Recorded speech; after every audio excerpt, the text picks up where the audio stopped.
Welcome to the deep dive. Today we're jumping into a really unique Brazilian grape, BRS Bibiana. Yeah, it's fascinating. We've got the official Embrapa docs here, Yeah. and also a sommelier's take, a really thorough analysis. Exactly. And our mission really is to sort of boil all that down for you. So you can get a real handle on BRS Bibiana, its backstory, what makes it tick, how it's used in wine, and, where it fits into the whole Brazilian wine scene.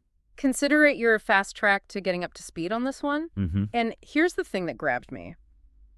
This idea of a grape specifically, like engineered to thrive in tough tropical climate. Right. That's the core of it, isn't it? A Yeah. completely fresh angle on growing grapes and maybe some totally new flavor. So, okay, let's start right at the beginning. The genesis. How did BRS Bibiana even come about? Well, it's a really great example of Brazilian agricultural innovation, specifically from Embrapa Uve Vinho.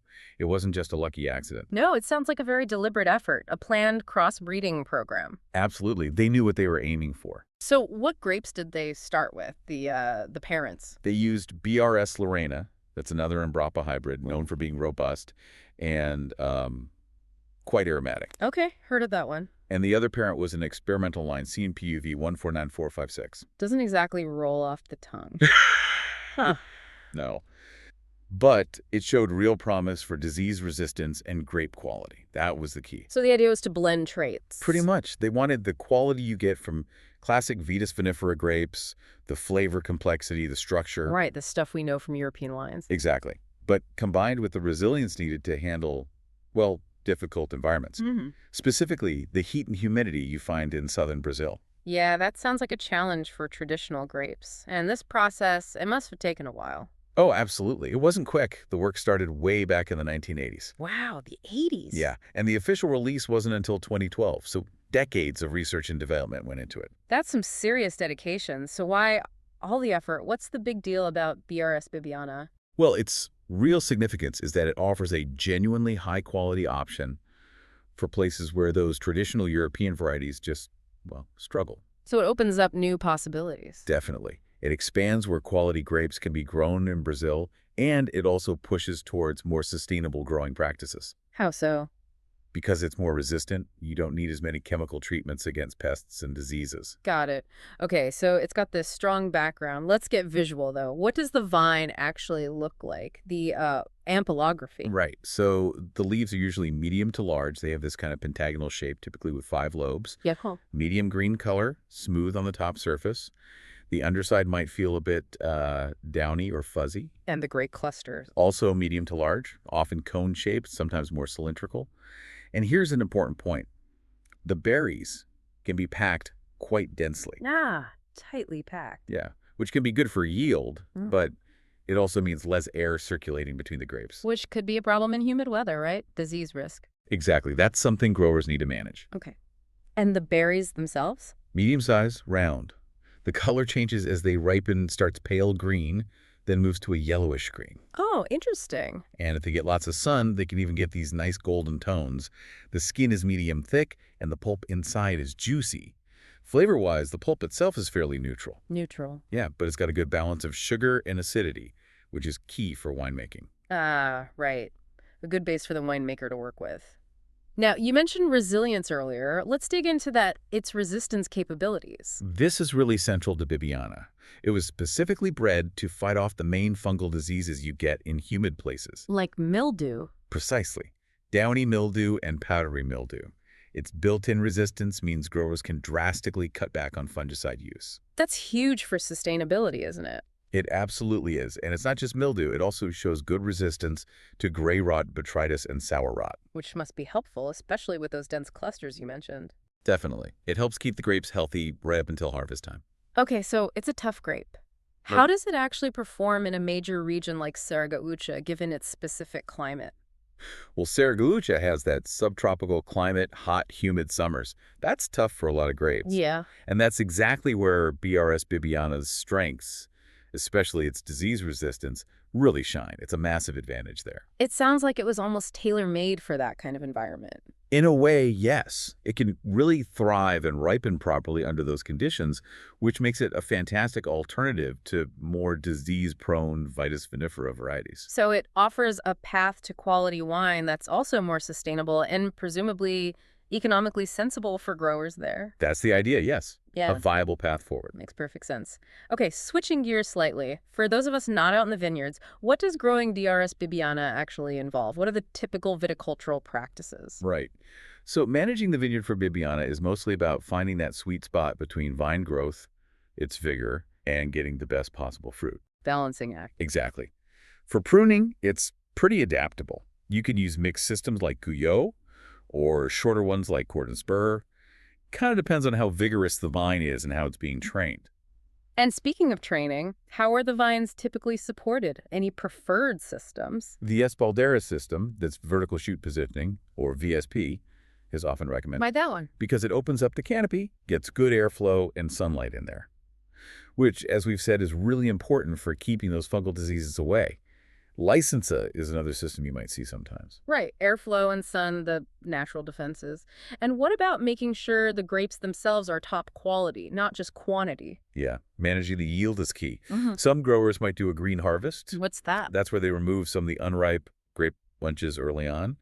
The idea is to let the vine focus its energy on the remaining grapes, concentrating the flavors. Oh, okay. And then there's the basic stuff, proper spacing between vines for that airflow and sun, choosing the right rootstocks for the soil. Embrapa actually gives specific advice on rootstocks. So a lot goes into it before the harvest even begins. When does that usually happen for Bibiana? It's considered an early to mid-cycle variety, so it ripens relatively early compared to some others. And deciding when to pick. Oh, that's critical. It's a mix of science and experience. They measure sugar levels, acidity, pH, and something called phenolic ripeness. Phenolic ripeness. Yeah, it's about the maturity of the tannins, color compounds, flavor precursors, mainly in the skins and seeds. But ultimately, you also have to taste the grapes. Sensory evaluation is key to nailing that perfect harvest moment. Science meets taste buds. Okay. And you mentioned sustainability before. How else does Bibiana fit into that picture? Well, the big one is reduced fungicide use because of its natural resistance. That fits right in with other eco-friendly approaches. Like what? Things like integrated pest management, using cover crops between the rows to improve soil health, managing water carefully, encouraging biodiversity in the vineyard. It's all part of a more sustainable system. Excellent. Okay. Grapes harvested, peak condition. What happens next? In the winery, what are the common winemaking methods for BRS Bibiana? It's mostly used for white wines, both still wines, regular table wines, and sparkling wines. Okay, let's start with the still wines. For still whites, the key is usually gentle pressing. You want to avoid extracting too many phenolics from the skins, which can make the wine bitter or astringent. Right.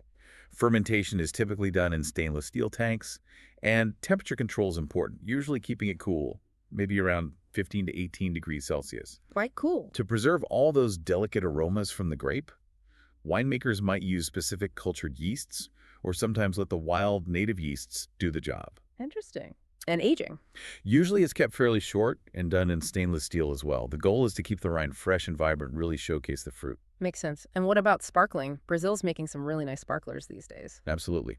And BRS Bibiana seems really well suited for sparkling production, especially using the Charmat method. Charmat, that's the tank method, right? Exactly. Where the second fermentation, the one that makes the bubbles, happens in a big sealed tank, not in individual bottles. And why is Bibiana good for that? Because the Charmat method is great at holding onto the primary fruit aromas of the grape. It results in sparkling wines that are really youthful, aromatic, and refreshing. Sounds delicious. Okay, let's talk about what's in the glass, the sensory stuff. What do these wines smell and taste like? The aroma profile is usually quite intense, often pretty complex too. You often get white fruit notes, think green apple, pear, Nice. plus bright citrus like lemon, maybe grapefruit. And then there are often tropical fruit notes coming through passion fruit, pineapple sometimes. Wow, quite a fruit basket. Anything else? Yeah, you can also find nice floral notes, acacia, jasmine are common descriptions, maybe a bit of honeysuckle, and sometimes subtle hints of spice like white pepper, or even a slight herbaceous touch. That sounds really appealing. And how does it feel, taste on the palate? You typically get this really refreshing acidity. Mm-hmm. It gives the wine a lot of vibrancy. Body-wise, it's usually light to medium, but with good presence, good volume in the mouth, And the finish. often quite persistent. The flavors linger nicely, and those flavors generally follow through from the aromas you smelled. Most are dry, but you might find some off-dry styles too. You mentioned Sauvignon Blanc earlier, drawing a comparison. Can you expand on that a bit? How are they similar or different? Yeah, there can be some overlap, especially with those herbaceous, citrus, and sometimes tropical notes that both can show. Okay. But BRS Bibiana often pushes more into the floral and really pronounced tropical fruit side of things. And crucially, it seems to have its own distinct signature, a real expression of Brazilian terroir. That sense of place. Exactly. And generally, you want to drink these wines young, say within 1 to 3 years. To catch that freshness. Yeah, to really enjoy those primary fruit and floral aromas while they're at their peak. Though maybe some really well-made structured ones could evolve a little bit. Got it. So it really has its own identity. Now, the practical question. If you've got a bottle, what food do you pair it with? Oh, it's great with food. That acidity makes it a natural match for seafood. Like what kind? Think shrimp, mussels, scallops. It cuts through richness and complements delicate flavors beautifully. Also really good with whitefish, tilapia, sea bass, cod, that sort of thing. Classic pairing. White wine, fish. Definitely. It's also surprisingly good with Japanese food, like sushi and sashimi. Again, the acidity cleanses the palate. Ooh, I like that idea. And for lighter meals, it's super versatile. Mm-hmm. Salads, veggie quiches, pasta with simple light sauces, even something like Vietnamese food with all those fresh herbs and citrus notes can be a really nice match. Sounds very adaptable. Anything to avoid. Yeah, probably steer clear of really heavy, rich, or intensely flavored dishes, things that would just kind of overwhelm the wine's more delicate character. Okay. It's definitely a wine that feels right for warmer weather, eating outdoors, that kind of vibe. Perfect. A very food-friendly profile. Yeah. So, final piece. Where can people actually find this wine? What's its market presence like? Well, it's definitely gaining traction, more recognition, and consumers seem to really appreciate its uniqueness. That's good to hear. And the pioneering wineries have been absolutely crucial in getting it out there and building that acceptance. Any specific names we should look out for? Yeah, definitely. Buffon is doing interesting things like frizzantes and natural versions. Casazotti's has a range, including some oak styles, which is interesting. Oaked Bibiana? Yeah. And Vinicolo Canelli, they were an early adopter, so they have a lot of experience with it. Okay, Buffon, Zotti's, Canelli. Good names to remember. Those are key players. Right now, you'll mostly find it in and around Serra Gaúcha, which is its home turf, where it really performs well. And its role in the bigger picture of Brazilian wine. It really represents innovation, a way for Brazil to differentiate itself. And it ties back into sustainability, too. So it's more than just another grape variety. Absolutely. It's part of that whole journey for Brazil to find and establish its own authentic wine identity on the world stage. It adds diversity. Offers new things for drinkers to explore. Well, this has been fantastic. A really comprehensive look at BRS Bibiana. It's quite a journey, isn't it? From Embrapa's labs to becoming this promising grape for Brazil, especially in those warmer climates. Yeah, we've seen its resilience, that unique flavor profile, how versatile it is for winemakers and with food. It's definitely making its mark on Brazil's wine story. For sure. And maybe a final thought for you listening. Just consider how grapes like BRS Bibiana, bred specifically for their environment, can open up totally new taste experiences. Yeah. It makes you wonder what other kinds of agricultural innovations might be out there waiting in diverse places like Brazil. Absolutely. So definitely keep exploring Brazilian wines and maybe try and track down a bottle of BRS Bibiana if you can. Thanks so much for joining us on The Deep Dive.